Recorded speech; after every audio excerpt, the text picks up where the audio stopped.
తప్పకుండా ఈ సభ భారీ స్థాయిలో విజయవంతమవుతుందని చెప్పి మేము అంచనాలు వేసుకున్నాం. దానికి తగినట్లు ప్రజల్లో కూడా చాలా ఉత్సాహంగా ఉంది. ఎప్పుడెప్పుడు 18వ తేదీ వస్తుందా, ఎప్పుడెప్పుడు ఈ సభ జరుగుతుందా అని అందరూ కూడా చూస్తూ ఉన్నారు. దీన్ని విజయవంతం చేయాల్సిన బాధ్యత వేదిక మీద ఉన్న మా శాసనసభ్యులు, పార్లమెంటరీ కోఆర్డినేటర్లు వీళ్ళందరూ కూడా చూస్తూ ఉన్నారు. మొత్తం మీద భారీ స్థాయిలో ఈ సభ విజయవంతమవుతుందని చెప్పి భావిస్తూ ఉన్నాను. నిజం గెలుస్తూ ఉంది కదా. జగన్మోహన్ రెడ్డి గారు అంటేనే నిజం గెలిచేది జగన్మోహన్ రెడ్డి గారు. ఆమె ప్రత్యేకంగా చెప్పనక్కర్లేదు. రాజ్యసభలో ఫస్ట్ టైం 40 సంవత్సరాల తర్వాత ఫస్ట్ టైం టీడీపీ ప్రాతినిధ్యం కోల్పోతుంది. ఇప్పుడు వైఎస్ఆర్సీపీ 3 గెలిచే అవకాశం. సో ఎట్లా చూసుకుంటారు?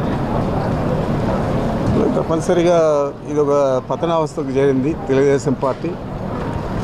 ఇంకా రాబోయే రోజుల్లో ఇంకా దారుణమైన ఫలితాలు తెలుగుదేశం పార్టీ చవిచూస్తుంది. ఇది ఆరంభం మాత్రమే.